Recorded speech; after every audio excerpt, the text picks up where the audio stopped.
Hello everyone, আসসালামু আলাইকুম সবাইকে। তো আমরা আমাদের আজকে তাপগতিবিদ্যার আরও একটি নতুন ক্লাস নিয়ে চলে আসলাম তোমাদের সবার সামনে।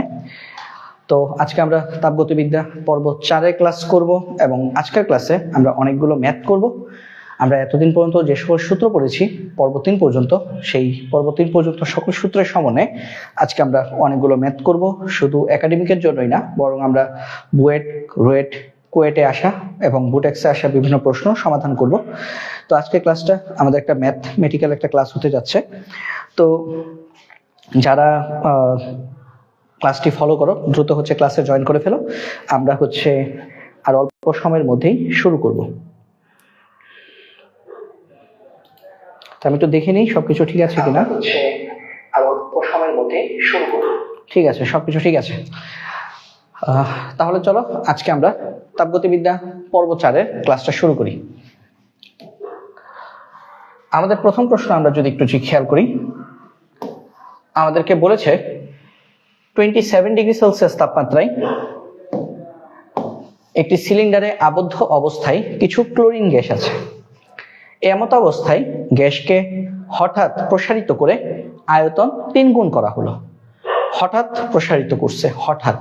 তো আমরা পড়েছি যে হঠাৎ বা আকস্মিকভাবে কিছু বলা হয়, তাহলে প্রক্রিয়াটা রুদ্ধতাপীয় প্রক্রিয়া হয়। এবং রুদ্ধতাপীয় প্রক্রিয়া কিন্তু গামা নামক একটা কনসেপ্ট থাকে। আমাকে বলছে গ্যাসটির চূড়ান্ত তাপমাত্রা আদি তাপমাত্রার কত গুণ হবে। আদি তাপমাত্রা তো 27 ডিগ্রি সেলসিয়াস, আমাকে বলেছে চূড়ান্ত তাপমাত্রাটা আদি তাপমাত্রার কত গুণ হবে। তাহলে আমরা একটু দেখি কি কি বের করতে হবে। দেখো, আমাদের আদি তাপমাত্রা দেওয়া আছে 27 ডিগ্রি সেলসিয়াস। তাহলে আমরা ধরো লিখলাম এখানে আদি তাপমাত্রা T1 হচ্ছে 27 ডিগ্রি সেলসিয়াস, তার মানে 300 কেলভিন। আমাকে বলা হচ্ছে গ্যাসটা হচ্ছে ক্লোরিন গ্যাস। তো আমরা সবাই মোটামুটি জানি fluorine, chlorine, bromine, iodine, hydrogen, oxygen, nitrogen এগুলো সব হচ্ছে কি দ্বিপরমাণু গ্যাস। আর দ্বিপরমাণু গ্যাসের জন্য গামা এর মান 1.4 অথবা 1.41। তো ভাই 1.4 ধরে ম্যাথটা করতেছি। তারপর দেওয়া আছে আয়তন 3 গুণ করা হয়েছে। তো আমরা খেয়াল করো, আয়তন, প্রাথমিক আয়তন যাই হোক, চূড়ান্ত আয়তন 3 গুণ করা হয়েছে। তো আমরা ধরে নিচ্ছি প্রাথমিক আয়তন V1, এটা হচ্ছে V ধরে নিই। তাহলে আমাদের চূড়ান্ত আয়তন V2 কত হবে? প্রাথমিক আয়তনের 3 গুণ হবে। তো আমাকে বলা হয়েছে গ্যাসটির চূড়ান্ত তাপমাত্রা আদি তাপমাত্রা কত গুণ। তো আমরা আসলে গ্যাসটির চূড়ান্ত তাপমাত্রা T2 বের করব। তবে আমরা এখানে আসলে T2 না বের করলেই হয়, আমরা অ্যাকচুয়ালি বের করব চূড়ান্ত তাপমাত্রা আদি তাপমাত্রা কত গুণ। তার মানে আমরা বের করব এদের অনুপাত কত, T2/T1 কত। আমরা অ্যাকচুয়ালি T2/T1 কত সেটা বের করব। কেন সেটা বের করবো? কারণ T2/T1 ধরো আসলে 2, কথার কথা। তাহলে 2 আর T1 কে যদি গুণ করো তাহলে আমরা কি পাবো? T2 সমান 2T1। তখন কিন্তু আমরা বলতে পারবো চূড়ান্ত তাপমাত্রা আদি তাপমাত্রা দ্বিগুণ। তার মানে কত গুণ, তুলনা করো ইত্যাদি টাইপ কথা যদি থাকে তাহলে আমরা কি করব? তাহলে আমরা অনুপাত বের করে ফেলবো, যে দুইজনের মধ্যে তুলনা করো বা একজন আরেকজনের কত গুণ, এগুলো যদি এই টাইপের কথাবার্তা যদি থাকে তাহলে আমরা সেই ক্ষেত্রে এদের অনুপাত বের করে ফেলবো। এটা হচ্ছে সবচেয়ে সহজ পদ্ধতি, অনুপাত বের করে ফেলা। তাহলে আমরা ম্যাথটা শুরু করি। তো সম্পর্ক কার কার মধ্যে? T এবং V এর মধ্যে। তো আমরা পড়েছি তাপমাত্রা এবং আয়তনের মধ্যে রুদ্ধতাপীয় প্রক্রিয়ার সম্পর্ক হচ্ছে T1 V1 to the power gamma minus 1 সমান T2 V2 to the power gamma minus 1। তো আমরা বের করবো কি ভাই? আমরা বের করবো T2/T1। তাহলে দেখো, তাহলে T2/T1 সমান লেখা যায় V1/V2, দুইটার উপরই পাওয়ার আছে গামা মাইনাস 1, তাহলে whole to the power gamma minus 1। তো আমি ধরে নিচ্ছি তোমরা সবাই এপাশ ওপাশ করতে পারো, মানে কিভাবে করছি এটা সবাই আশা করি বুঝতে পেরেছো। তাহলে T2 সমান কত? T2 হচ্ছে V1/V2 to the power gamma minus 1। T1টা এই পাশে আসলে হয়ে যাবে ইন্টু T1। আচ্ছা, আমরা T1 তো এইভাবে লিখবো না, আমরা কি করবো? আমরা আসলে আমাদের T2/T1 বের করবো, তাই না? আমরা তো T2/T1 বের করবো। তাহলে আমরা লিখলাম এরকম যে বা T2/T1, V1 এর মান কত? V, আর V2 এর মান কত? 3V টু দি পাওয়ার গামার মান কত? 1.4 মাইনাস 1। তাহলে আমরা যদি V কেটে দিই উপরে নিচে, এই যে V এবং এই যে V যদি আমরা কাটি তাহলে আমাদের থাকতেছে কত? 1/4, 1/3। তাহলে T2/T1 সমান আমাদের থাকছে 1/3 হোল টু দি পাওয়ার 0.4, 1.4 থেকে 1 মাইনাস। তো এটা হিসাব করলে আমাদের T2/T1 এটা কত আসবে? এই T2/T1 আমি উত্তর আগেই করে রেখেছি সময় বাঁচানোর জন্য। তো এটা উত্তর আসবে 0.644, 0.644। তো এখান থেকে তুমি বলতে পারো সুতরাং T2 সমান 0.644 T1। তো তখন তুমি বাংলায় লিখে দিবা যে আমাদের অর্থাৎ গ্যাসটির চূড়ান্ত তাপমাত্রা T2 আদি তাপমাত্রা 0.644 গুণ। এটা হচ্ছে আমাদের আনসার। তো আশা করি ম্যাথটা সবাই বুঝতে পেরেছো। পরে ম্যাথে চলে যাই। 27 ডিগ্রি সেলসিয়াস তাপমাত্রায় ও প্রমাণ বায়ুমণ্ডলীয় চাপে কি কি কথা বলেছে আগে সেগুলো একটু আমরা মার্ক করি। T1 27 ডিগ্রি সেলসিয়াস আর প্রমাণ বায়ুমণ্ডলীয় চাপ বলছে, প্রমাণ বায়ুমণ্ডলীয় চাপ, তার মানে P1 চাপ হচ্ছে P1 হচ্ছে প্রমাণ বায়ুমণ্ডলীয় চাপ। প্রমাণ বায়ুমণ্ডলীয় চাপ বা স্বাভাবিক বায়ুমণ্ডলীয় চাপ হচ্ছে 1 atm চাপ। তাহলে এখানে 1 atm চাপ। রুদ্ধতাপীয় প্রক্রিয়া বলেছে, তাহলে গামার একটা ব্যাপার স্যাপার আছে। সংনিমিত করা হয়েছে, তার মানে সংকুচিত করা হয়েছে। এর আয়তন প্রাথমিক আয়তনের 3/1 গুণ হয়, তার মানে আদি আয়তন যাই হোক চূড়ান্ত আয়তন তার 1/3 হবে, 3/1 হবে। আমাকে বের করতে বলেছে চূড়ান্ত চাপ ও তাপমাত্রা নির্ণয় করো। এই যে চূড়ান্ত চাপ, চূড়ান্ত তাপমাত্রা বের করতে বলেছে। শুধু এতটুকুই না, বরং বলেছে সংলগ্ন প্রক্রিয়াটা রুদ্ধতাপীয় না হয়ে যদি সমষ্ণ হয় তাহলে চূড়ান্ত চাপের পার্থক্য কত। তারপরে এখানে অনেক কিছু করতে বলছে। চলো আমরা একটা একটা করে শুরু করি। আমরা প্রথমে এই চূড়ান্ত চাপটা বের করি। আগে আমরা এই চূড়ান্ত চাপের বিষয়টা আগে আমরা বের করি। তাও দেখো আমরা লিখি যে এখানে আমরা আগে ডাটাগুলো লিখে নিই কি কি দেওয়া আছে। এখানে আমাদের T1 হচ্ছে 27 degree Celsius, that means 300 kelvin. P1 প্রমাণ বায়ুমণ্ডলীয় চাপ, তার মানে 1 atm প্রেসার। আয়তন V1 এটাকে আমরা ধরে নিচ্ছি V, তাহলে V2 কত আসবে? 1/3। V2 আসবে V/3। এখন দেখো যেহেতু রুদ্ধতাপীয় প্রক্রিয়া বের করতে হবে চূড়ান্ত চাপ চূড়ান্ত তাপমাত্রা, তার মানে এখানে একটা গামার ব্যাপার আছে। বাট এখানে কোনো গ্যাসের উল্লেখ নাই, কোনো কিছুই যদি উল্লেখ করা না থাকে যে তুমি বুঝতে পারছো না এটা এক পরমাণু দ্বি পরমাণু না ত্রিপরমাণু, তাহলে তুমি গামার মান ধরে নিতে হয় 1.4, মানে দ্বি পরমাণু গ্যাস ধরে কাজ করতে হয়। ঠিক আছে, তো আমরা প্রথমে বের করি রুদ্ধতাপীয় প্রক্রিয়ায় চূড়ান্ত চাপ নির্ণয়। আমাদের প্রথম টার্গেট হচ্ছে রুদ্ধতাপীয় প্রক্রিয়ায়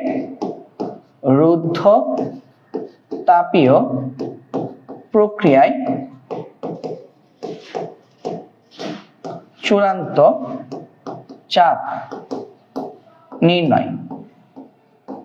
তো আমাদের কাছে ডাটা আছে দেখো V1 V2, মানে আয়তনের ডাটা আছে, আর চাপ আছে একটা P1 P2 বের করতে হবে।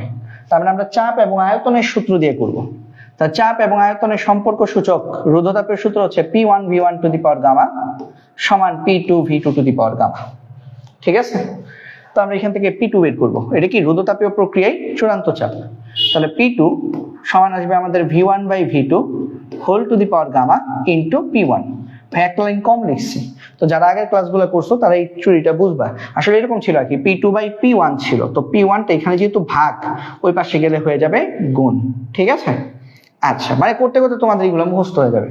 তারপর দেখো বা P2 সমান V1 কত V, V2 কত V/3 whole to the power gamma কত 1.4, P1 কত 1 atm।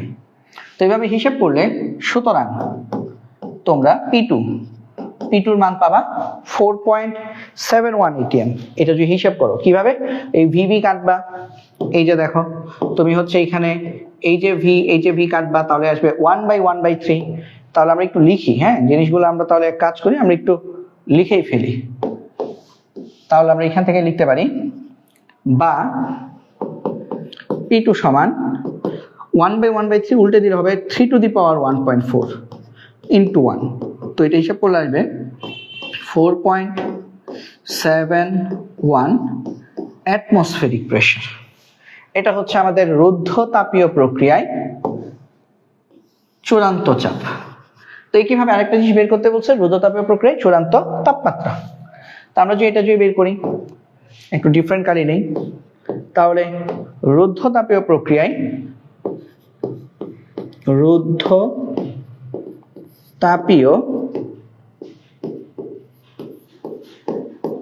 প্রক্রিয়ায় চূড়ান্ত তাপমাত্রা নির্ণয়। তো রুদ্ধতাপীয় প্রক্রিয়া আমরা চূড়ান্ত তাপমাত্রা কি পাবো?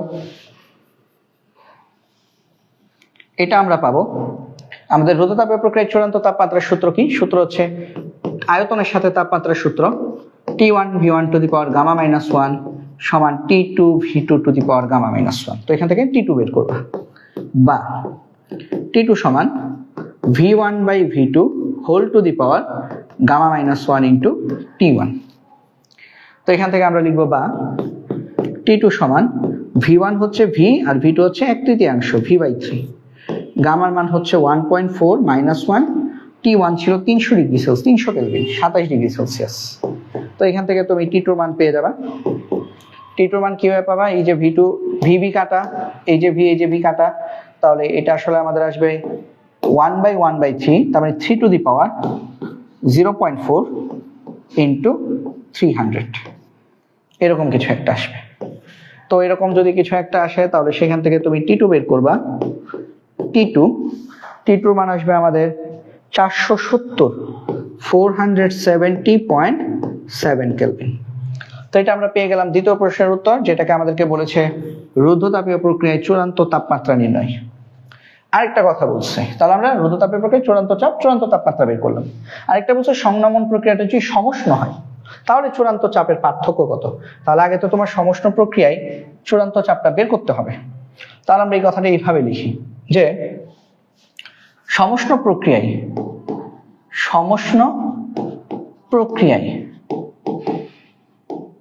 চূড়ান্ত চাপ নির্ণয়। তো সমষ্ণ প্রক্রিয়ায় আমরা জানি বয়েলের সূত্র খাটে। বয়েলের সূত্র হচ্ছে P1 V1 সমান P2 V2। সমষ্ণ প্রক্রিয়ায় গামার কোনো ফাংশন নেই, তাহলে এখান থেকে তুমি P2 বের করবা। তো এখন একটা জিনিস খেয়াল করো, তোমাকে বলছে চূড়ান্ত চাপের পার্থক্য নির্ণয় করো। তার মানে রুদ্ধতাপীয় প্রক্রিয়ায় যে চূড়ান্ত চাপ পেয়েছো, এই যে P2 4.71 atm, রুদ্ধতাপীয় প্রক্রিয়ায় যে চূড়ান্ত চাপ পেয়েছো সেটা থেকে এই সমষ্ণ প্রক্রিয়ায় যে চূড়ান্ত চাপ পাবা সেটা বিয়োগ করতে হবে, তাহলে তো পার্থক্য পাবা। তো দুইটা P2 হইলে বিয়োগ করতে একটু ঝামেলা হয়ে যাবে না? এই জন্য সমষ্ণ প্রক্রিয়ায় চূড়ান্ত চাপকে আমরা P2 প্রাইম ধরতেছি, P2 প্রাইম। তাহলে P2 প্রাইম সমান আসবে আমাদের P1 V1 divided by V2। তাহলে আমাদের বা P2 প্রাইম সমান P1 ছিল কিন্তু প্রমাণ বায়ুমণ্ডলীয় চাপ, এই যে লেখা ছিল এখানে, এই যে দেখো প্রমাণ বায়ুমণ্ডলীয় চাপ, তাহলে P1 হচ্ছে আমাদের 1 atm আর V1 ছিল V, V2 হচ্ছে V বাই 3, তো V কাটা আর 1/3 যদি উপরে চলে যায় তাহলে হয়ে যাবে 3, অর্থাৎ আমাদের আনসার আসবে এখানে 3। তাহলে P2 প্রাইম আমাদের আসবে 3 atm। তাহলে দেখো রুদ্ধতাপীয় প্রক্রিয়ায় তুমি চূড়ান্ত চাপ পেয়েছিলে 4.71 atm, যেখানে তুমি সমষ্ণ প্রক্রিয়া হলে চূড়ান্ত চাপ পাবে 3 atm। তাহলে আমরা এখান থেকে লিখব সুতরাং চূড়ান্ত চাপের পার্থক্য, সুতরাং চূড়ান্ত, বা এইভাবে লিখতে পারো উভয় ক্ষেত্রে উভয় প্রক্রিয়ায় প্রাপ্ত চূড়ান্ত চাপের পার্থক্য, এই পার্থক্যটা হচ্ছে আমাদের ডেল পি বলতে পারো। ডেল পি সমান P2 minus P2 prime. P2 হচ্ছে রুদ্ধতাপীয় প্রক্রিয়ায় চূড়ান্ত চাপ, P2 প্রাইম হচ্ছে সমষ্ণ প্রক্রিয়ায় চূড়ান্ত চাপ, সমান P2 ছিল 4.71 আর P2 প্রাইম বের করেছি 3। তাহলে উভয় প্রক্রিয়ায় আমাদের চূড়ান্ত চাপের পার্থক্য হচ্ছে 1.71 atm। এই হচ্ছে আমাদের পুরো ম্যাথের আনসার। তো একটা ম্যাথ দিয়ে আমরা কিন্তু রুদ্ধতাপীয় প্রক্রিয়ায় আয়তন এবং চাপের সম্পর্ক, এই যে আয়তন এবং চাপের সম্পর্ক থেকে চূড়ান্ত চাপ বের করা শিখলাম। তারপর আয়তন এবং তাপমাত্রার সম্পর্ক থেকে চূড়ান্ত আয়তন বের করার সূত্র শিখলাম। আবার সমষ্ণ প্রক্রিয়ায় চূড়ান্ত চাপ নির্ণয়ের সূত্র শিখলাম। তাহলে অনেকগুলো সূত্র কিন্তু আমরা একটা ম্যাথ দিয়ে শিখে ফেললাম। এখন আসো আমরা একটু বুয়েট থেকে ঘুরে আসি। বুয়েটে এই প্রশ্নটা একবার আসছিল 2004-05 সালে। তো সেখানে আমাদেরকে বলা হয়েছিল এক রোগীর দেহের তাপমাত্রা একটি ত্রুটিপূর্ণ থার্মোমিটারের সাহায্যে মেপে 45 ডিগ্রি সেলসিয়াস পাওয়া গেল। এই ত্রুটিপূর্ণ থার্মোমিটারের ম্যাথ আমরা একদম প্রথম ক্লাসে করেছি, পর্ব 1। তো ত্রুটিপূর্ণ থার্মোমিটারের ক্ষেত্রে আমরা কয়েকটা ডাটা লিখে রাখি, যে এখানে তোমরা মনে আছে কিনা, ত্রুটিপূর্ণ থার্মোমিটার দিয়ে তুমি যে বস্তুর তাপমাত্রাটা মাপো সেই তাপমাত্রাটাকে আমরা বলি এস। মানে এটা বস্তুর প্রকৃত তাপমাত্রা না, এটা হচ্ছে ত্রুটিপূর্ণ থার্মোমিটার দিয়ে মাপা তাপমাত্রা। এবং এই ত্রুটিপূর্ণ থার্মোমিটারটা যখন তুমি বরফ বিন্দুতে, মানে বরফে যখন লাগিয়েছো, টাচ করেছো, তখন সে যদি বিশুদ্ধ থার্মোমিটার হতো তাহলে সে 0 ডিগ্রি সেলসিয়াস দেখাতো, বাট সে দেখাচ্ছে কত, 3 ডিগ্রি সেলসিয়াস। তার মানে এটা ত্রুটিপূর্ণ। আর বোঝার বাকি নেই, তো বরফে রাখলে 0 দেখাইতো, বরফে রাখছো দেখাচ্ছে 3 ডিগ্রি সেলসিয়াস। তাহলে বরফে রাখলে ত্রুটিপূর্ণ থার্মোমিটার যে তাপমাত্রা দেখায় বা বরফ বিন্দু, সেটাকে বলা হয় M, melting point, 3 degree Celsius. আবার তাকে তুমি যদি বাষ্পের মধ্যে যদি সংস্পর্শে আনো, তাহলে বিশুদ্ধ থার্মোমিটার দেখায় তো 100 ডিগ্রি সেলসিয়াস, ত্রুটিপূর্ণ হওয়ার কারণে সে দেখাচ্ছে 107 ডিগ্রি সেলসিয়াস। তো ত্রুটিপূর্ণ থার্মোমিটার দিয়ে তুমি যে বাষ্প বিন্দু পাও সেটাকে বলা হয় B, boiling point, 107 degree Celsius. এগুলো সব হচ্ছে ত্রুটিপূর্ণ থার্মোমিটারে প্রাপ্ত মান। বাট বলছে যদি রোগীর দেহের প্রকৃত তাপমাত্রা ফারেনহাইট স্কেলে বের করো, বলছে যে ত্রুটিপূর্ণ থার্মোমিটার দিয়ে তুমি এগুলো পাইছো, ঠিক আছে, বাট ম্যাথ করে তুমি এই ত্রুটিপূর্ণ জিনিস দিয়ে রোগীর দেহের প্রকৃত তাপমাত্রা বের করো। কোন স্কেলে? ফারেনহাইট স্কেলে। তাহলে প্রকৃত তাপমাত্রা হচ্ছে ফারেনহাইট স্কেলে প্রাপ্ত তাপমাত্রা এফ কত বের করতে হবে। তাহলে আমরা এই সূত্র পড়েছি। ফারেনহাইট স্কেলে হলে সূত্রটা কি? সূত্রটা হচ্ছে আমাদের F মাইনাস 32/180 সমান S minus M divided by B minus M। হ্যাঁ, যারা হুট করে এই ক্লাসটা দেখবা তাদেরকে আমি বলবো যে আগে পর্ব 1, 2.1, 2.2, 3 আরো 4টা ক্লাস কিন্তু হয়েছে ওদের, সেগুলো আগে করে আসতে হবে। তারপরে দেখো বা F মাইনাস 32 ডিভাইডেড বাই 180 সমান S এর মান 45, M এর মান 3, B এর মান 107, M এর মান 3। তাহলে বা F মাইনাস 32 সমান 42/104 ইন্টু 180 এই পাশে নিয়ে গেছি, বা F equal to 42 divided by 104 into 180, যেটা পাবা সেটার সাথে প্লাস করে দিবা 32। তোমরা পরীক্ষায় যখন লিখবা আলাদা আলাদা ক্যালকুলেশন করে করে বের করো, ভাই একসাথে লিখে ফেলছি আর কি। তাহলে এইভাবে করলে তোমাদের আনসার আসবে 104.69 ডিগ্রি ফারেনহাইট। তার মানে ওই রোগীর ওই সময়ে প্রকৃত তাপমাত্রা ছিল শরীরের 104.69 ডিগ্রি ফারেনহাইট। তো আশা করি ম্যাথটা বুঝতে পেরেছো। তারপরে আসো পরের ম্যাথটা দেখি। 0.1 কেজি পানির তাপমাত্রা আমরা 20 ডিগ্রি সেলসিয়াস থেকে 36 ডিগ্রি সেলসিয়াস করলাম, মানে তাপমাত্রা বৃদ্ধি করেছি। তাহলে পানির অভ্যন্তরীণ শক্তির পরিবর্তন কত হবে? অভ্যন্তরীণ শক্তিকে কি দিয়ে প্রকাশ করা হয়? ডিইউ। তাপগতিবিদ্যার প্রথম সূত্র, ডিকিউ সমান ডিইউ প্লাস ডিডব্লিউ। এখানে আয়তনের পরিবর্তন নগণ্য বিবেচনা করতে বলছে, তার মানে আয়তনের পরিবর্তন ডিভি ইকুয়াল টু 0। আমরা পড়েছিলাম ডিভি যদি 0 হয় পিডিভি সমান 0, আর পিডিভি ডিডব্লিউ বোঝায়, ডিডব্লিউ সমান পিডিভি। তার মানে এখানে কৃতকাজ 0। পানির আপেক্ষিক তাপ দেওয়া হচ্ছে 4200 joule per KG per kelvin. তাহলে আমরা আগে ডাটাগুলো একটু লিখি। ডাটাগুলো আগে লিখি। এখানে আমাদের পানির ভর m 0.1 কেজি। তো তাপমাত্রার যে পরিবর্তন ডেল থিটা 20 থেকে 36 হয়েছে, তার মানে 36 মাইনাস 20 ডিগ্রি সেলসিয়াস সমান 16 ডিগ্রি সেলসিয়াস। আর তোমাদেরকে আমি বারবারই বলি যে পরিবর্তনের ক্ষেত্রে ডিগ্রি সেলসিয়াস আর কেলভিন একই মান দেয়, তার মানে এটা হচ্ছে 16 কেলভিন। মানে তাপমাত্রায় 16 ডিগ্রি সেলসিয়াস বৃদ্ধি পাইছে, মানে কি 16 কেলভিন বৃদ্ধি পেয়েছে। তারপরে দেখো পানির যে আয়তনের পরিবর্তন ডিভি, এটা নগণ্য মানে শূন্য। এই যে আয়তনের পরিবর্তন নগণ্য। আর পানির আপেক্ষিক তাপ এস কত? 4200 joule per KG per kelvin. আমি তোমাদেরকে ইতোমধ্যে একটা ক্লাসে বলেছিলাম যে যদি তাপমাত্রা বৃদ্ধি হয় তাহলে তাপ শক্তি ডিকিউ সমান হয় এমএস ডেল্টা থিটা। তাপমাত্রা বৃদ্ধি হলে বা তাপমাত্রা পরিবর্তন হলে ডিকিউ সমান এমএস ডেল্টা থিটা। যদি বরফ গলে পানি হয় তাহলে ডিকিউ সমান এমএলএফ। আর যদি পানি বাষ্পে পরিণত হয় তাহলে ডিকিউ সমান এমএলভি। এটা আমরা কোথায় পড়েছিলাম? শক্তির নিত্যতা ও তাপ শক্তি, এই টপিকটার মধ্যে। তাহলে এখানে কিন্তু তাপমাত্রা বৃদ্ধি হয়েছে বা তাপমাত্রা পরিবর্তন হয়েছে। তাহলে এক্ষেত্রে কিন্তু আমরা তাপগতিবিদ্যার প্রথম সূত্র থেকে পাই ডিকিউ সমান ডিইউ প্লাস ডিডব্লিউ। তোমরা পরীক্ষায় বাংলা কথাগুলো কিন্তু লিখো, আমি যে মুখে বলছি এগুলো লিখতে হবে পরীক্ষায়। যে আমরা জানি তাপগতিবিদ্যার প্রথম সূত্র অনুযায়ী বা তাপগতিবিদ্যার প্রথম সূত্র থেকে পাই ডিকিউ সমান ডিইউ প্লাস ডিডব্লিউ। বের করতে বলছে কি? অভ্যন্তরীণ শক্তির পরিবর্তন কত। এই যে অভ্যন্তরীণ শক্তির পরিবর্তন কত, তার মানে ডিইউ বের করতে বলেছে। তো ডিইউ বের করার আগে আমরা একটা ছোট কাজ করে ফেলি। এই যে ডিডব্লিউ, এই আচ্ছা আমি একটু লিখি, হ্যাঁ, যে ডিইউ সমান তাহলে কি আসবে? DQ minus DW. তাহলে ডিইউ সমান ডিকিউ মাইনাস ডিডব্লিউ মানে হচ্ছে পিডিবি। এখন একটা জিনিস খেয়াল করো, এই যে ডিভি এটা কিন্তু জিরো। এই ডিভি যদি জিরো হয়, এই যে ডিভি সমান জিরো, তাহলে পিডিবিও জিরো হবে। তাহলে ডিইউ সমান হচ্ছে ডিকিউ। তো এটা কেন জিরো আমি এখানে একটু টান দিয়ে দেখাই দেই, বাট পরীক্ষায় তোমরা এই কাজটা করবা না, হ্যাঁ। এটা যে জিরো এখানে দেখাই দিলাম, এটা কিন্তু কাটি না, এটা দিয়ে বুঝাইছি যে এখানে পিডিবি সমান হচ্ছে জিরো। বাট পরীক্ষায় এইভাবে লিখতে হবে না, তুমি জাস্ট এখানে পিডিবি না লিখলে সারা বুঝে যাবে পিডিবির মান জিরো। ঠিক আছে? তাহলে পরের লাইনে আমাদের বের করতে হবে অভ্যন্তরীণ শক্তির পরিবর্তন। আমি তোমাদেরকে বলেছিলাম যদি তাপমাত্রার পরিবর্তন দেওয়া থাকে তাহলে ডিকিউ সমান MS delta theta. MS delta theta. খেয়াল করে দেখো এখানে এম এর মান, এস এর মান, ডেল থিটার মান সব আছে।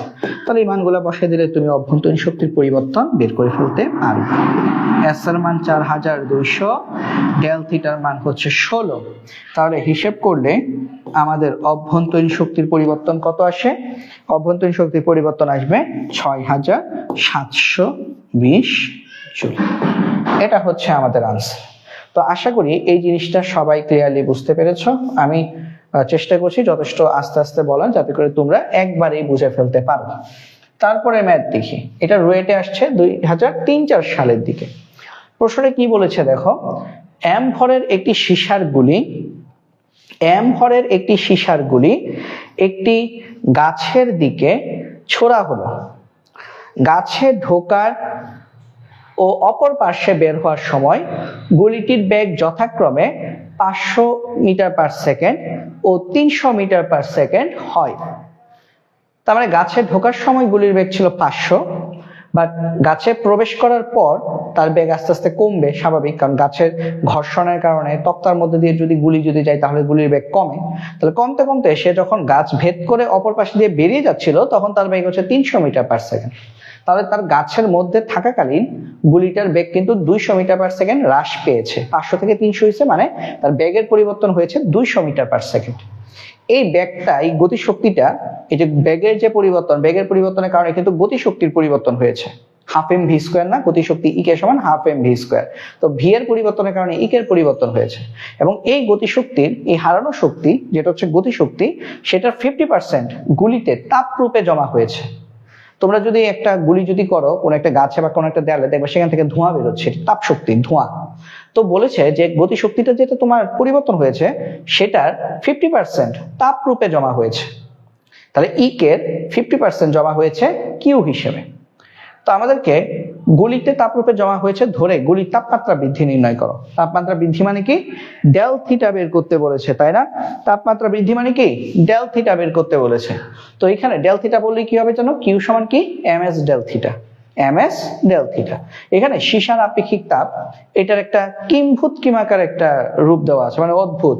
0.031 kilo calorie KG inverse 1 degree Celsius inverse 1। তোমরা এটাকে 10 ভাইবো না, এটা ডিগ্রি সেলসিয়াস, ঠিক আছে, কেজি ইনভার্স 1 এটা হচ্ছে ডিগ্রি সেলসিয়াস ইনভার্স 1। ঠিক আছে, তোমরা এটাকে আবার কেজি ইনভার্স 10 ভাইবো না, KG inverse 1 degree Celsius inverse 1। ঠিক আছে ভাই, কিন্তু বলে দিলাম। তাহলে দেখো এখানে আমরা প্রথমে মানগুলো নিয়ে একটু কাজ করি। দেখো মানগুলো নিয়ে আমরা যদি কাজ করি তাহলে আমরা দেখতে পাই এখানে আমাদের প্রথমেই যদি বলি বেগের পরিবর্তন কত, তো আমাদের বেগের পরিবর্তন এখানে হচ্ছে ভি হচ্ছে 500 মাইনাস 300 মিটার পার সেকেন্ড, তার মানে হচ্ছে আমাদের 200 মিটার পার সেকেন্ড। আমাকে ডেল থিটা বের করতে বলেছে। সীসার আপেক্ষিক তাপ এস হচ্ছে 0.031 কিলো ক্যালোরি পার কেজি পার ডিগ্রি সেলসিয়াস, হ্যাঁ, বা KG inverse 1 degree Celsius inverse 1। তো কিলো ক্যালোরি এইভাবে রেখে অঙ্ক করা যাবে না, এটাকে কিসে কনভার্ট করতে হবে? Joule per KG per kelvin. তো আসো কনভার্টটা করি। এই 0.031 এটা তো কিলো ক্যালোরি না, এটাকে আগে ক্যালোরি বানাও। তো কিলো থেকে ক্যালোরি বানাতে গেলে 1000 দিয়ে গুণ করতে হয়। আমরা জানি না 1 কেজি সমান 1000 গ্রাম। তো ঠিক একইভাবে 1 কিলো ক্যালোরি সমান 1000 ক্যালোরি। 1000 ক্যালোরি। তাহলে এই যে মানটা, এটাকে আমরা প্রথমে 1000 দিয়ে গুণ করব। 1000 দিয়ে গুণ করার সাথে সাথে এটার কিলো ক্যালোরি নাই, ক্যালোরি হয়ে গেছে। আমরা গত ক্লাসে খুব সম্ভবত পড়েছিলাম যে 1 ক্যালোরি সমান 4.2 জুল। তাহলে এই মানটাকে তুমি যখন আবার 4.2 দিয়ে গুণ করবা তখন কিন্তু এটা জুল হয়ে গেছে। তাহলে যে মানটা ছিল সেটাকে 1000 ইন্টু 4.2 দিয়ে গুণ করলে কিলো ক্যালোরি জুল হয়ে যায়। এটা মুখস্থ রাখবা। কিলো ক্যালোরিকে 1000 দিয়ে গুণ করলে ক্যালোরি হয়, ক্যালোরিকে আবার 4.2 দিয়ে গুণ করলে জুল হয়। তাহলে এককটা এখন কি হয়ে গেল? Joule per KG. আর আমি অনেকক্ষণ ধরেই বলছি যে ডিগ্রি সেলসিয়াস বৃদ্ধির ক্ষেত্রে, পরিবর্তনের ক্ষেত্রে ডিগ্রি সেলসিয়াস যে কথা, কেলভিন একই কথা। তাহলে এখানে লিখবা কেলভিন ইনভার্স 1। ঠিক আছে, তাহলে আমাদের এখানে কিন্তু আমরা পেয়ে গেলাম আমাদের কাঙ্ক্ষিত মান। ঠিক আছে, তো আমি একটু চাপিয়ে লিখি যাতে করে পুরো লেখাটা চলে আসে। Joule KG inverse 1 kelvin inverse 1। ঠিক আছে, এই হচ্ছে আমাদের মান। আমাদেরকে বের করতে বলেছে ডেল্টা থিটা সমান হোয়াট। তো আমরা বুঝতে পারছি এখানে যেহেতু বেগের পরিবর্তন হয়েছে, অর্থাৎ এখানে আমার গতিশক্তি আমাদের কিসে পরিণত হয়েছে? আমাদের তাপ শক্তিতে রূপান্তরিত হয়েছে। শুধু গতিশক্তি তাপ শক্তিতে রূপান্তরিত হয়েছে বললে হবে না, বরং গতিশক্তির 50% তাপ শক্তিতে রূপান্তরিত হয়েছে। তাহলে এইরকম লিখবো, এখানে গতিশক্তির এই যে হারানো শক্তি যেটা, সেটা কি গতিশক্তি। এই গতিশক্তির 50% তাপ শক্তিতে রূপান্তরিত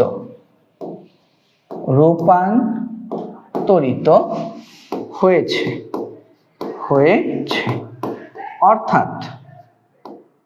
অর্থাৎ এই গতিশক্তি ইকে এটা কি, এটার 50% তাপ শক্তিতে রূপান্তরিত হয়েছে। তার মানে গতিশক্তির 50% যদি তাপ শক্তিতে যদি রূপান্তরিত হয়, তাহলে আমাদের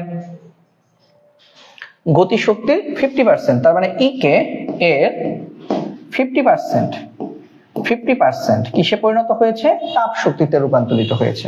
তো এটাকে আমরা এইভাবে লিখতে পারি, 50% মানে হচ্ছে 0.5, তার মানে 0.5 ইকে সমান কিউ।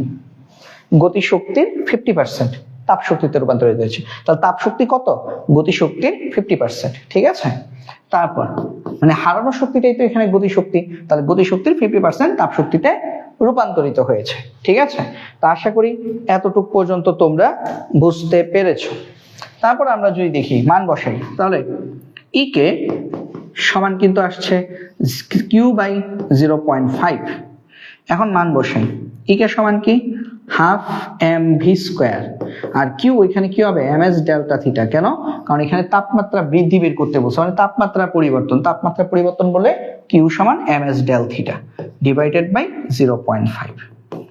এখন দেখো এম কাটা, কারণ দুইটা এমই হচ্ছে সীসার গুলির ভর। এম কাটা, তাহলে এম যদি কাটো তাহলে আমাদের কি বের করতে বলছে? Del theta. তাহলে আমরা কি লিখতে পারি বলতো? ভি স্কোয়ার বাই 2 সমান এস ডেল্টা থিটা বাই 0.5। তো পরের লাইনে আমরা যদি লিখি ডেল থিটা কিভাবে পাবা, এটা হচ্ছে আমাদের ডেল থিটা, তাহলে 2s ডেল্টা থিটা সমান 0.5 ভি স্কোয়ার। তাহলে ডেল থিটা সমান 0.5 ভি স্কোয়ার বাই 2s। তাহলে আমরা লিখব বা ডেল থিটা সমান 0.5 V square divided by 2s। আচ্ছা, এখানে একটা ছোট একটা কাজ করতে ভুলে গেছি আমি, সেটা হচ্ছে কি s এর মানটা বের করতে মনে নেই। তো s এর মান এটা হিসাব করলে আসে 130। তোমরা দেখো এটার মান আসবে 130 joule per KG per kelvin. ঠিক আছে, তোমাকে বের করতে বলছে del theta equal to what, del থিটার মান বের করতে বলছে। ঠিক আছে, তাহলে এখন তুমি যদি সব মান যদি বসাও, এখানে ভি এর মান কত বসাবা 200, এস এর মান কত বসাবা 130, তাহলে যদি বসাও তাহলে তুমি সুতরাং ডেল থিটার মান কত পাবে, একটু ক্যালকুলেটরে করে ফেলি। ঠিক আছে, জায়গা নাই তো এই জন্য ভাই আর এগুলো মান বসায় দেখাচ্ছি না, এখান থেকে নিয়ে নিলাম। হ্যাঁ, ভি এর মান 200 বসাবা, এস এর মান 130 বসাবা, তাহলে কত আসে, উপর হচ্ছে 0.5 ইন্টু ভি স্কোয়ার মানে 200 স্কোয়ার, নিচে হচ্ছে 2 ইন্টু এস, এস হচ্ছে 130, আসবে 76.923, 76.92। তাহলে আনসার আসবে 76.92 কেলভিন। আর এত কেলভিন বৃদ্ধি পাওয়া যায় কথা 76.92 ডিগ্রি সেলসিয়াস বৃদ্ধি পাওয়া একই কথা। কারণ কি, কারণ হচ্ছে তাপমাত্রা বৃদ্ধি বা হ্রাসের ক্ষেত্রে কেলভিন আর ডিগ্রি সেলসিয়াসের মান সেম হয়। ঠিক আছে, তো এই হচ্ছে আমাদের এই প্রশ্নের উত্তর। রুয়েটে 2003-04 সালে এই প্রশ্নটা আসছিল। তো এই সেম প্রশ্নটাই মোটামুটি এখানে আসছে। এটা কোনো মানে বোর্ডে আসে, এটা কোনো এডমিশনে আসে নাই, এটা নর্মাল ম্যাথ, মানে সেম, অনেকটা সেম। কি বলছে, 200 মিটার পার সেকেন্ড বেগপ্রাপ্ত একটি সীসার বুলেট কোথাও থামিয়ে দেওয়ার ফলে, আগের অঙ্কে বলছিল 50%, এখানে বলছে সমস্ত গতিশক্তি তাপে পরিণত হয়েছে, তাপমাত্রা কত বৃদ্ধি পাবে, একই অঙ্ক, সেম সেম সেম একই অঙ্ক। ঠিক আছে, তো এখানে দেখো সীসার আপেক্ষিক তাপ নিয়েও কোনো ঝামেলা করে নাই। দেখো ওটা এডমিশনে আসছিল বইলাই একটু জটিল করে দিছে, বাট এটা তো এডমিশন আসে নর্মাল ম্যাথ, এই জন্য এটা সোজা, কোনো প্যাচ নাই এটার মধ্যে। তাহলে দেখো এখানে বেগ কত 200 মিটার পার সেকেন্ড, ওখানে কিন্তু বেগ নিয়ে একটা ঝামেলা করছিল, দুইটা বেগ দিয়েছিল, একটা 500 একটা 300, বিয়োগ করে 200 পেতে হয়েছে, এখানে কিন্তু সরাসরি একটা বেগ দেওয়া আছে। তারপর দেখো, তারপর হচ্ছে আমাদের এস হচ্ছে আমাদের 126 joule per KG per kelvin, আমাদেরকে বের করতে বলছে del theta equal to what. তো এখানে কিন্তু গতিশক্তি পুরোটাই তাপ শক্তিতে রূপান্তরিত হয়েছে। তো তোমরা লিখবা যে এখানে গতিশক্তি, সমস্ত গতিশক্তি তাপ শক্তিতে রূপান্তরিত হয়েছে। আমি অর্থাৎ থেকে লিখি, অর্থাৎ, তো আমি লিখে রাখি এখানে গতিশক্তি ইকুয়াল টু তাপ শক্তি। ঠিক আছে, তাহলে বা গতিশক্তি কত, হাফ এম ভি স্কোয়ার, আর তাপ শক্তি কত, তাপ শক্তি হচ্ছে এখানে এম এস ডেল্টা থিটা। আমরা ডেল্টা থিটা বের করবো, তোমরা চাইলে আগে কিউ পরে ই কে লিখতে পারো, কোনো সমস্যা নেই, কিউ ইকুয়াল টু ই কে লিখতে পারো। ঠিক আছে, তাহলে এম এম কাটা, তো আমাদের আসবে কত, আমাদের আসবে ভি স্কোয়ার বাই 2 সমান এস ডেল্টা থিটা। তাহলে ডেল থিটা সমান কত আসবে, আমাদের ডেল থিটা সমান আসবে V square divided by 2s। তো মান বসাই দিবা, ডেল থিটার মান হবে ভি স্কোয়ার হচ্ছে 200 হোল স্কোয়ার 2s, এস এর মান হচ্ছে 126। তো হিসাব করলে এই মানটা কত আসবে, এই মানটা আসবে 158.73, 158.73 কেলভিন। তো এটা যে কথা সমান 158.73 ডিগ্রি সেলসিয়াস একই কথা। কেন, কারণ একই কারণ যে আমাদের যখন আমরা তাপমাত্রা বৃদ্ধি বা তাপমাত্রা হ্রাস বা তাপমাত্রা পরিবর্তনের কথা বলবো, তখন 1 কেলভিন সমান 1 ডিগ্রি সেলসিয়াস। ঠিক আছে, তারপরে প্রশ্ন দেখো, 0 ডিগ্রি সেলসিয়াস তাপমাত্রা এক খণ্ড বরফ কত উচ্চতা থেকে অভিকর্ষে টানে পড়লে তা সম্পূর্ণরূপে গলে যাবে। তো এখানকার ম্যাথের কনসেপ্টটা কি বলতো, এখানকার ম্যাথের কনসেপ্ট হচ্ছে গলে যাবে মানে কি, Q equal to M L F, আর উচ্চতা বের করবে না, তার মানে এখানে বিভব শক্তি, তার মানে এখানে বিভব শক্তি তাপ শক্তিতে রূপান্তরিত হবে। তা আমি আগে কথাটি একটু লিখে ফেলি, এখানে যেহেতু উপর থেকে পড়তেছে তার মানে এটা বিভব শক্তি ছিল তার মধ্যে, তাহলে আর যদি ছুঁড়ে মারতা তাহলে গতিশক্তি, হ্যাঁ ছুঁড়ে মারলে বা হচ্ছে ছুটন্ত গুলি এরকম কিছু বলে সেটা হচ্ছে গতিশক্তি।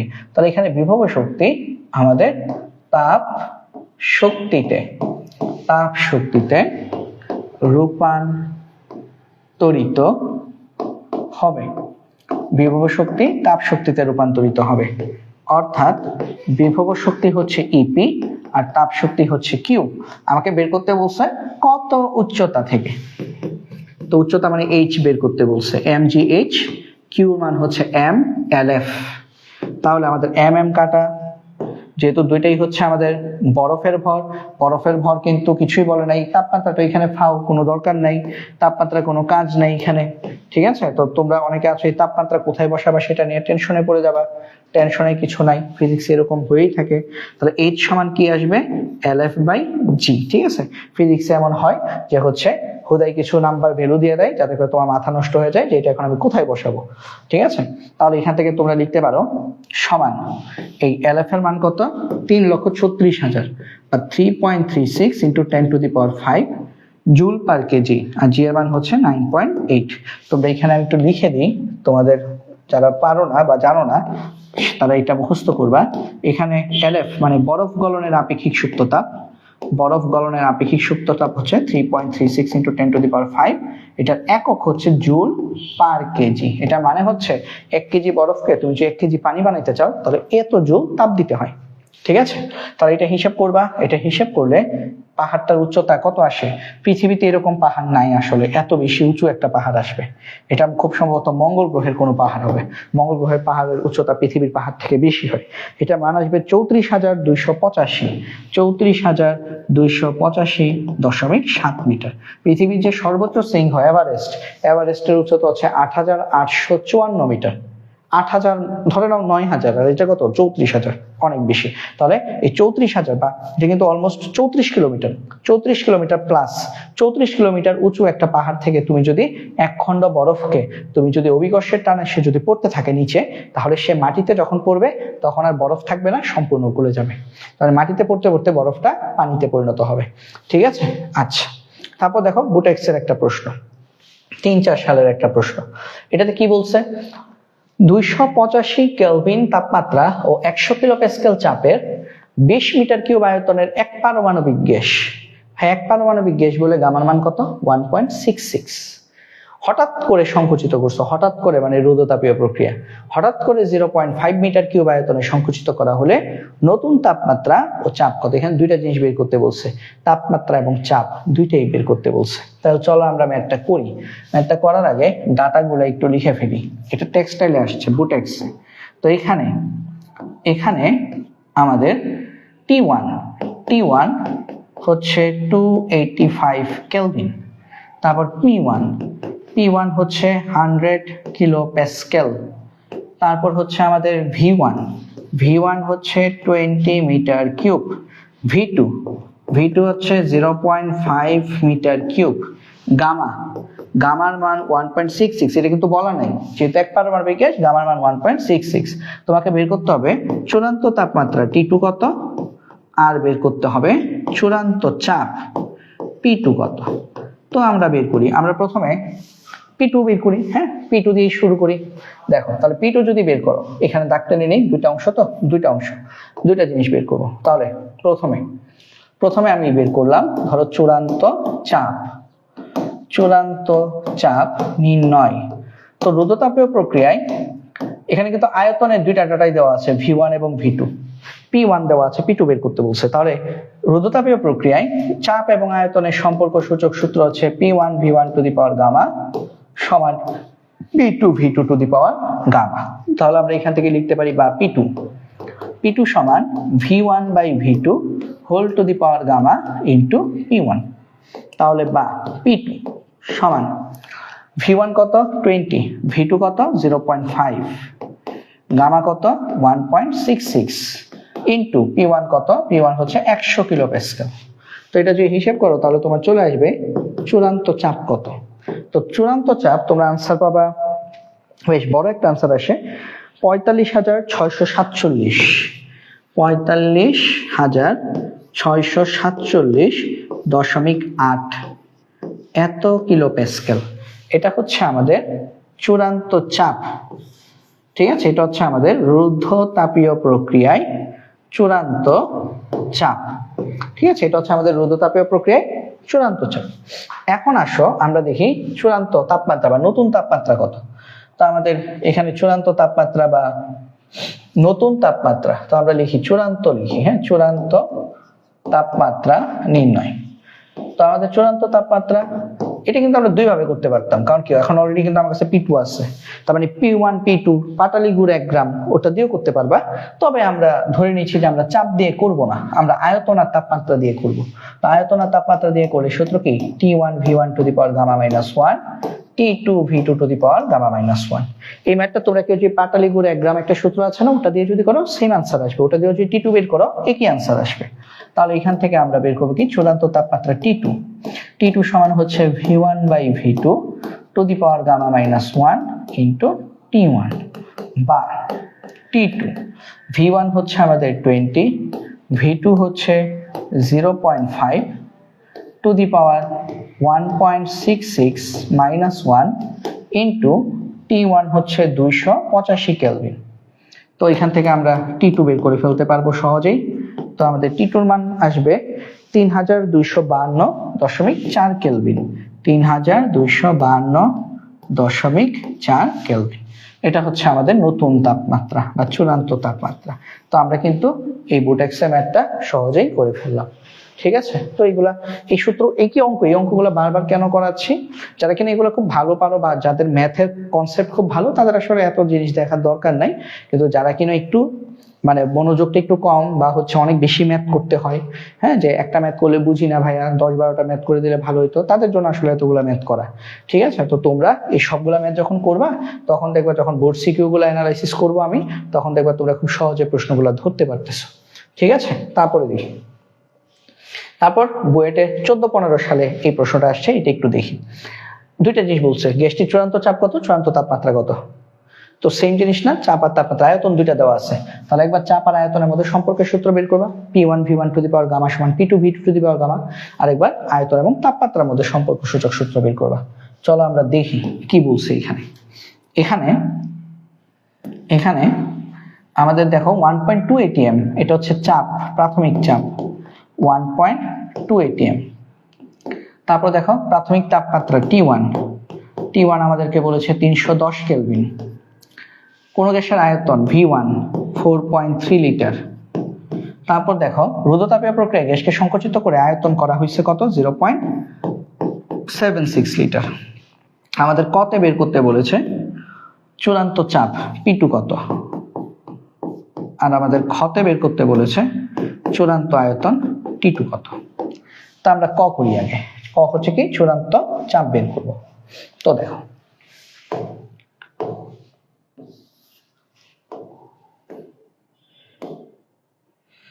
প্রথমে আমরা করব ক। ঠিক আছে, ক দাঁড়া একটু কালিটা একটু দেখে নিই কেমন আসতেছে। আমি বোর্ডে লিখে একরকম, তোমাদের কাছে যাওয়ার পরে তোমার কালিটা হয়ে যাবে আরেক রকম। না, কালিটা ঠিকই আছে। তাহলে দেখো প্রথমে চূড়ান্ত চাপ নির্ণয়, চূড়ান্ত চাপ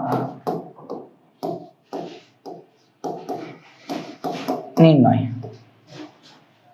তো চূড়ান্ত চাপ নির্ণয় সূত্র কি, P1 V1 to the power gamma P2 V2 to the power gamma, বা P2 সমান V1 by V2 to the power gamma into P1, বা P2 সমান V1 হচ্ছে 4.3 লিটার, V2 হচ্ছে 0.76 লিটার।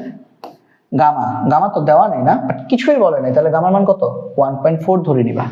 কিছুই বলা না থাকলে গামার মান 1.4, P1 কত 1.2 atm। তো এই সব কিছুর আলোকে তুমি চূড়ান্ত চাপ পাবে 13.58 atm। হ্যাঁ, তবে তোমরা বাসায় ক্যালকুলেশনগুলো নিজেরা করবা, কারণ হতে পারে ভাইয়ের কোনো ক্যালকুলেশন ভুল হতেই পারে। তো সেই ক্ষেত্রে তোমরা নিজেরা ক্যালকুলেশন করে দেখবা। তারপর দেখো, তারপর হচ্ছে চূড়ান্ত তাপমাত্রা নির্ণয়, খ নাম্বার প্রশ্ন হচ্ছে চূড়ান্ত তাপমাত্রা নির্ণয়। তো তো চূড়ান্ত তাপমাত্রা আয়তনের সাপেক্ষে যদি বের করো, T1 V1 to the power gamma minus 1, T2 V2 to the power gamma minus 1, বা T2 সমান V1 by V2 gamma minus 1 into T1, বা T2 সমান V1 এর মান 4.3, V2 এর মান 0.76, গামার মান 1.4 মাইনাস 1 ইন্টু T1 হচ্ছে 310 কেলভিন। তাহলে এটা হিসেব করবা, করলে তোমার T2 চূড়ান্ত তাপমাত্রা আসবে 620 কেলভিন, 620.04। তো 620 লিখলেও হবে, ঠিক আছে। তবে যদি ধরো এমসিকিউর জন্য আসে, তাহলে এক্সাক্ট ডাটা যদি ভ্যালু যদি দেওয়া থাকে তাহলে ওইটা বসাবা। তো এই হচ্ছে আমাদের বইয়ের 14-15 সালের একটা কোয়েশ্চেন। সহজ না? খুব সহজ, তাই না? তাপগতিবিদ্যা আসলে অনেক সহজ। মানে আমাদের ফিজিক্স সেকেন্ড পেপার বলা হয়ে থাকে অনেক কঠিন, বাট ফিজিক্স সেকেন্ড পেপার কঠিন অধ্যায়ের মধ্যে তাপগতিবিদ্যা হচ্ছে সবচেয়ে সহজ, ঠিক আছে। কঠিন বলতে চলতরিৎ, সার্কিট টার্কিট আছে অনেক কঠিন, ঠিক আছে। স্থিরতরিৎ অত কঠিন না, সহজ। চলতরিৎ একটু মানে সার্কিট টার্কিট ঘুরে দিলে অনেক সময় দেখা যায় যে পরীক্ষার হলে মাথাটা আউট হয়ে যায়, নাহলে বাকি ওভার সবকিছুই মোটামুটি আনসার করা যায়, ভালোই আনসার করা যায়। তারপর দেখো 30 ডিগ্রি সেলসিয়াস তাপমাত্রায় কোনো গ্যাসের উপর রুদ্ধতাপ প্রক্রিয়ায় চাপ দ্বিগুণ করা হলো। চাপ আগে যাই ছিল এখন তার দ্বিগুণ করা হয়েছে, তাপমাত্রা বৃদ্ধি নির্ণয় করো। তো চাপের সাথে তাপমাত্রার সম্পর্ক, পাটালি গুড় 1 গ্রাম, ওটা দিয়ে করতে হবে। তাও চলো আমরা করি। হ্যাঁ, প্রথমে আমরা এখানে লিখে দিই, এখানে আমাদের T1 30 ডিগ্রি সেলসিয়াস, তার মানে হচ্ছে 303 কেলভিন। তারপর P1 হচ্ছে আমাদের P, P2 হচ্ছে 2P। তো P তো আর দেওয়া নাই, এই জন্য ধরি এটা লিখে দিবা।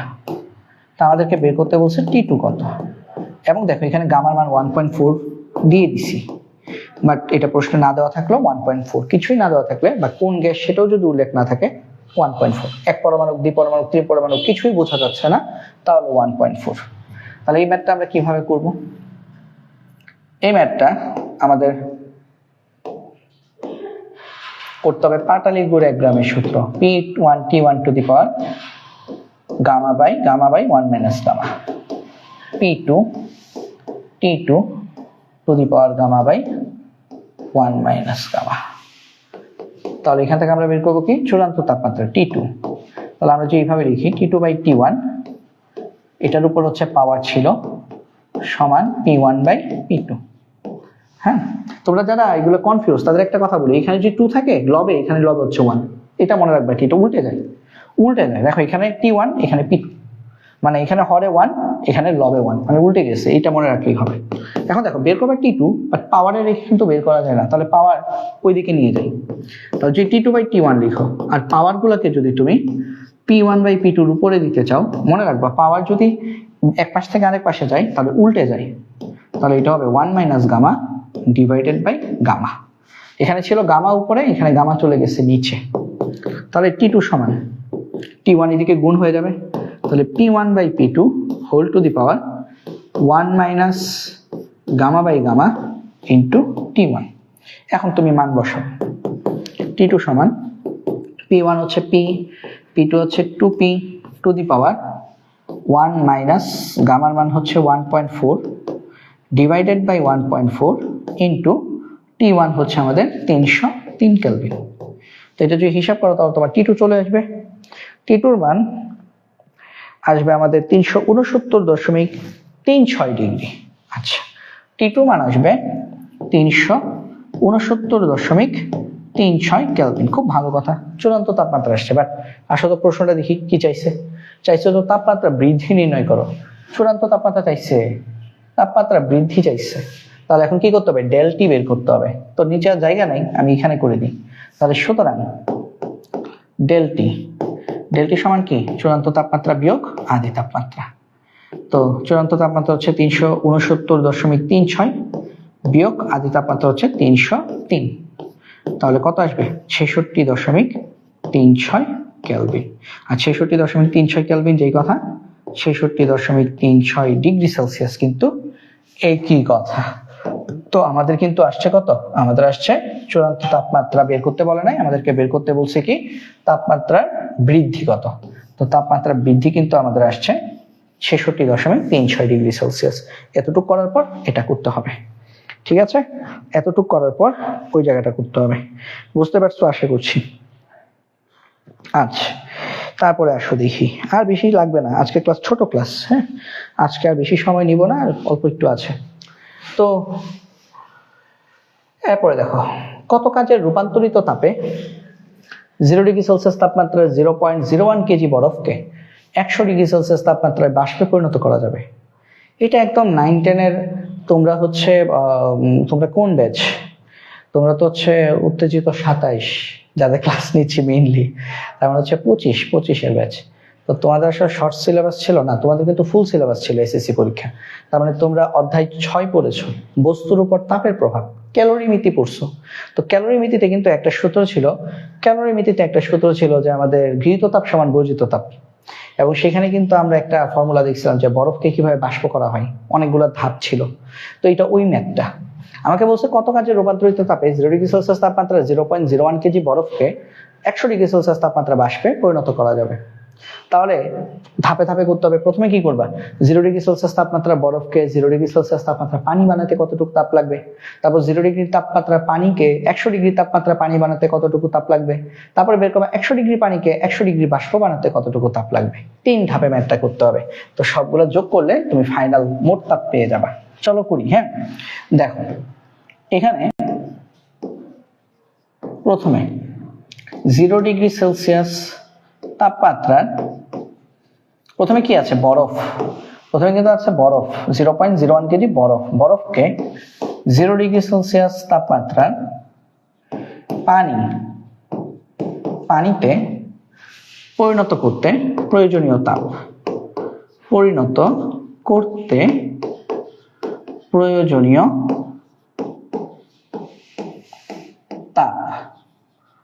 প্রয়োজনীয় তাপ, এটা লিখলে Q1।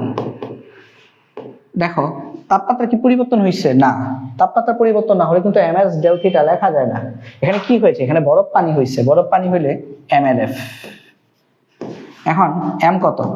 এই যে m 0.01 কেজি, আর LF তো মুখস্থ 3.36 × 10⁵ এত জুল। এটা যে হিসাব করো তাহলে আসবে 3360 জুল। ঠিক আছে, একটা পেলাম। পরে দেখো পরের ধাপে আমরা বের করব। এখন পানি হয়ে গেছে, কিন্তু এখন 0 পানিকে 100 পানি বানাবো।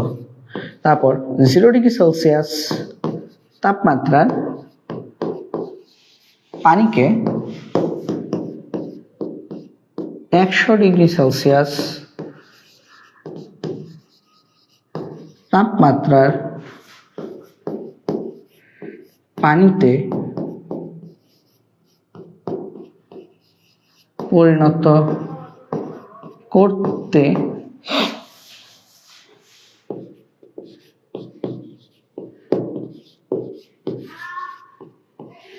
প্রয়োজনীয় তাপ Q2। এখন কিন্তু 0 পানি 100 পানি হয়েছে, মানে তাপমাত্রা পরিবর্তন হয়েছে, অর্থাৎ ms ডেল থিটা। ঠিক আছে, এবং এখানে বা Q2 সমান m এর মান 0.01 কেজি, ডেল থিটার মান কত? 100 - 0, 100 - 0, তার মানে 100 লিখতে পারো। হ্যাঁ, এত ঝামেলার দরকার নাই, তো 100 লিখে দিই। S কি? পানি না, পানির আপেক্ষিক তাপ। পানির আপেক্ষিক তাপ হচ্ছে 4200 joule per KG per kelvin. তো এই যে এই জিনিসগুলো, এই যে আপেক্ষিক তাপ আর বরফ গলন আপেক্ষিক সুপ্ত তাপ, এটা আমরা আগামীকাল যে ক্লাসটা নিব সেই ক্লাসের পিডিএফ গুলোতে এটা সুন্দরভাবে এগুলো লেখা আছে। তো ওই পিডিএফটা যখন দিব তখন তোমাদের মুখস্থ করতে সুবিধা হবে। তাহলে এখান থেকে আমরা Q2 সমান পাবো, এই সবকিছু হিসাব করলে Q2 মান আসবে 22,000, সরি, Q2 মান আসবে কত? Q2 মান আসবে 4200, Q2 মান আসবে 4200 জুল। ঠিক আছে, তো Q1 আসছে 3360, এগুলো একটু মার্ক করে রাখি। আর Q2 মানে 0 পানিকে 100 পানি বানাতে তাপ লাগছে 4200 জুল। লাস্ট বের করবা Q3, 100 পানি 100 বাষ্প, আমাকে কিন্তু বলছে বাষ্প বানাতে হবে। তাহলে ফাইনালি 100 ডিগ্রি সেলসিয়াস তাপমাত্রার পানিকে 100°C তাপমাত্রা বাষ্পে পরিণত করতে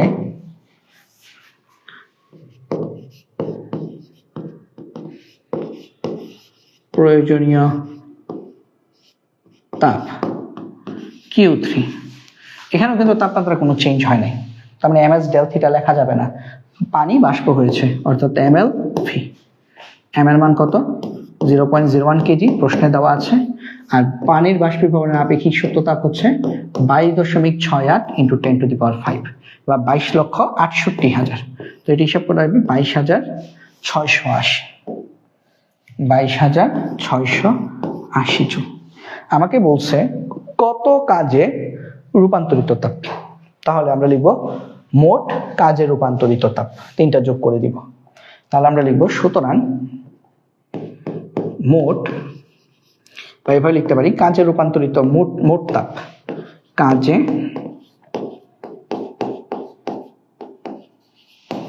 রূপান্তরিত মোট তাপ Q সমান Q1 + Q2 + Q3। তো উপরে সবগুলো যোগ করবা। Q1 হচ্ছে 3,360, এই যে 3,360, এই যে Q2 হচ্ছে 4,200, আর Q3 হচ্ছে 22,680, এই যে 22,680। তিনটা যদি একসাথে যদি যোগ করে দাও তাহলে তোমার আনসার আসবে, আনসার কত আসে? আনসার আসবে 30,240, 240 জুল। এটা হচ্ছে আনসার। ঠিক আছে, তো আশা করি এটাও তোমরা বুঝতে পেরেছো। এখন আসো আমরা এতদিন পর্যন্ত যা পড়েছি সবকিছুর ওভারঅল অনেক কিছু মিলে একটা সামারি, একটা বক্স, ওটা তোমাদেরকে একটু দেখাই দিই, এটা বাসায় পড়বা। তাপগতিবিদ্যার প্রথম সূত্র, এটা হচ্ছে তাপগতিবিদ্যার প্রথম সূত্র, dq = du + dw। এই সূত্রে 4টা তাপগতীয় প্রক্রিয়ায় রূপান্তর করছিলাম না একটা ক্লাসে? সমায়তন প্রক্রিয়া কি, সমায়তন, সমচাপ, তারপর সমষ্ণ, রুদ্ধতাপীয়, সবগুলো এখানে লেখা আছে। ঠিক আছে, এগুলো কিন্তু পড়ছি আমরা অলরেডি, এগুলো পড়েছি। তারপর দেখো, তারপর হচ্ছে কৃতকাজের সূত্রাবলী। 4টা তাপগতীয় প্রক্রিয়ায় কৃতকাজের সূত্র পড়েছি না? গত ক্লাসে খুব সম্ভবত পড়েছি যে সমায়তন প্রক্রিয়ায় কৃতকাজ 0, dw 0, সমচাপ প্রক্রিয়ায় dw হচ্ছে pdv। ঠিক আছে, pdv। আবার এটাকে এইভাবেও কিন্তু লিখতাম আমরা, pdv, এই যে dv সমান কিন্তু v2 - v1, তো এটা সমান হচ্ছে p × v2 - v1। ঠিক আছে, তারপর সমষ্ণ প্রক্রিয়ায় আমরা একটা ডেরিভেশন করেছিলাম, ইন্টিগ্রেশন করে প্রতিপাদন করেছি nRT ln v2/v1। আর রুদ্ধতাপীয় প্রক্রিয়ায় dw হচ্ছে, এটাও একটা বড় প্রতিপাদন করেছিলাম, কিন্তু কত ক্লাসেই করেছিলাম, nr/1 - gamma × T2 - T1। তো এগুলা বাসায় পড়বা।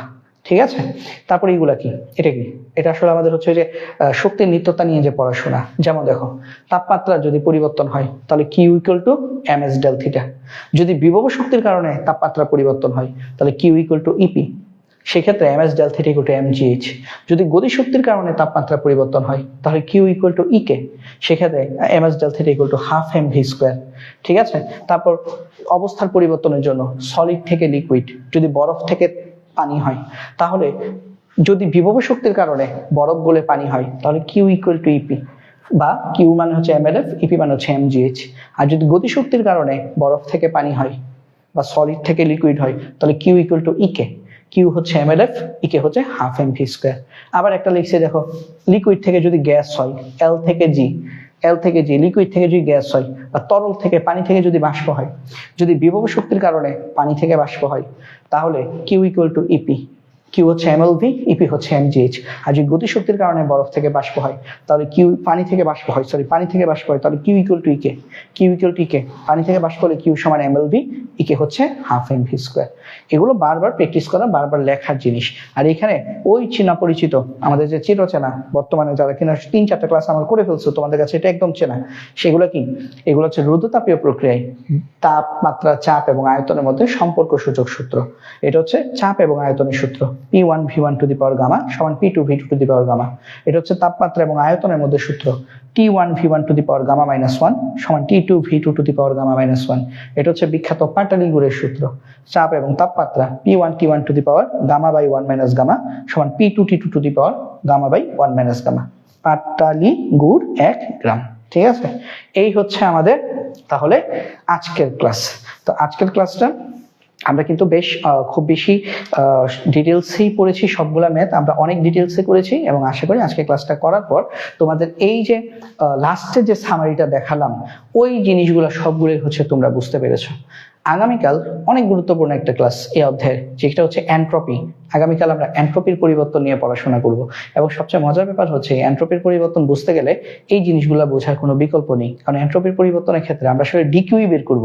ডিকিউর মান কখনো দেখবো এমএস ডেল্টা থিটা হচ্ছে, কখনো দেখবো এমএলএফ হচ্ছে, কখনো দেখবো এমএলভি হচ্ছে।